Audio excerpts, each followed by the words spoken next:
Hello, welcome to my vlog. Nagbili pala kami ng mga sangkap. Bili kami ng sibuyas, 2 kilo 'yan. Kasama yung 1 kilo yung sa hipag ko. Then nagbili din kami ng kamatis, bali ano lang 'yan siya, 30 pesos lang. Kasi pag masyado marami, malalanta siya. Yan ang ganda ng kamatis. Maano siya, medyo malaki po ang pag pinipili namin para hindi na kung maliit kasi parang bitin. Oo. Yan, nagbili din ako ng okra, 2 tali. Bali 20 pesos yan. 10 pesos ang bawat tali. Nagbili din ako ng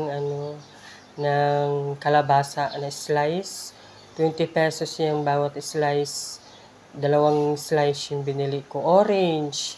Nagbili kami ng orange. Bali 1 kilo yan. 130 ang kilo para kasi yung anak ko hilig po yan siya sa Yan guys, yan ang tali ng yung okra. Yan, lagyan ko yan ng malunggay, kangkong. Tapos yan, parisa namin yan ng tuyo kasi gusto yung mga anak ko ng ganyan na may kalabasa. Ayan, kalabasa guys. 20 pesos lang yung bili namin. Doon sa Tanawan. Yan, malaki yan. Mga ata yun, mga 1/4 ata yun. Malaki siya, bali 2 araw yan. Magluluto ako lagyan ko ng tawag yan, malunggay. May malunggay ako dyan sa tinatanim sa bakuran. Yan guys, luto na yung ulam. Yung namin, yung gulay yan. Sinabawan na may okra, tapos kalabasa, utan ang tawag yan guys sa Cebu. Taga Cebu yan talaga, mahilig talaga sa utan na sari-sari. Ayan guys, yan kanin ng anak ko. Yan, parisa namin yan ng tuyo. Ayaw yan magkain ng sabaw na utan pag walang tuyo. Ayan na yung kanin namin. Yan yung kanin namin na medyo sunog sa ilalim. Yan yung bago namin bili na rice cooker na ayaw mag-warm. Kaya nagtaka na lang kami kasi sunog na siya, nangamoy na sunog. Kaya pala pagtingin namin yun, sunog na siya guys. Pero masarap pa rin naman kahit sunog. Ayan guys, ang sarap ng sabaw. Yan, gumagawa kami ng lemon juice. Melon juice. Ayan na guys, kain na tayo guys. Start na kami magkain yan. Kasi sobrang sarap ng gulay yan guys. Lalo na pag may tuyo. Mapaparami yung kain mo. Yan, yan namin, almusal. Maaga ako nagluto niyan. Kasi gusto nila ng utan, Bisaya. Masarap yan guys. Sustansya pa. Tapos partnera ng tuyo na busog na busog ka na niyan. Yung ibang kasi bata di masyado magkain ng ganyan. Yung anak ko na lalaki, sabaw lang yung kinakain. Pero dinudurog ko yung tawag yan, yung kalabasa. Ayan guys, ang sarap niyan guys. May may suka yan, kunti nilagyan ko para medyo alat-alat na asim. Asim. Yan. Ayan na guys, nagkakain na kami ng tuyo. Ang sarap ng tuyo guys pag partner ng gulay. Yan, yung anak ko gustong-gusto nila yan. Yung gulay na Yan, yun ang partner namin, yung melon. Ginagawa namin, nilalagyan lang namin ng gatas, yan. Tapos yung asukal konti. Para yung sobrang init kasi ngayong panahon nito. Kaya imbis juice ang iano namin, bumili na lang yung in-law ko ng melon doon sa Tanawan.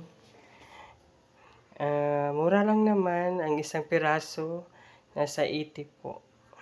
Ayan guys, pag tanghalian na, yan na yung niluto namin. Yung nilagyan namin ng butter, yung seafoods. Ang nilalagay lang namin dyan guys, yung hipon, tapos yung crab.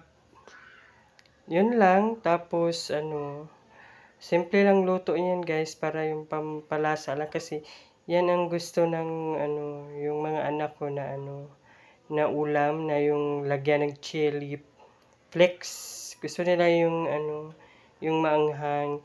Hindi ko may yan guys, may video ako niyan. Bali short ko lang pag video, pero ipapakita ko po sa inyo sa sa sunod ko ng upload yung yung paano yung lulutuin ang yung butter crabs. Dalawang ingredients lang na crabs. Dalawang lang seafoods ang niluluto namin yan. Yung lang, yung crabs tsaka yung hipon. Yan lang guys, simple lang siya. Hindi na namin nilalagyan ng mas masarap kasi yan, may tahong. Tapos may siya, may tawag yan, yung isa. Kalimutan ko na. Ayan, hinugasan ko na yung ng namin, bagong bili na rice cooker. May yung rice cooker namin na dati, guys, hindi na muna namin ginagamit kasi laging napapanis lagi yung yung kanin namin, kaya bumili kami ng bago. Ayan na guys, yung in-law ko guys, kakain na kami. Tawag yan, sa tanghalian lang yan. Ano yan? Tanghalian lang namin yan. Kain tayo guys. Ngayon lang yung namin.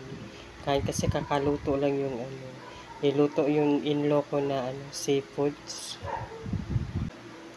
Pag mamalingke kami, yan lagi namin binibili.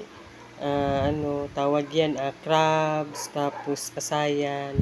Minsan nilalagyan namin ng nilagyan namin ng tawag yan, yung tahong. Tapos hindi na namin nilalagyan ng pusit kasi mangingitim siya. Kaya tingnan mo siya guys, ang laki-laki yan guys. Yung nabili namin yan, lahat nasa higit mga 1K. Kasi ang kilo ng ng crab is nasa 580.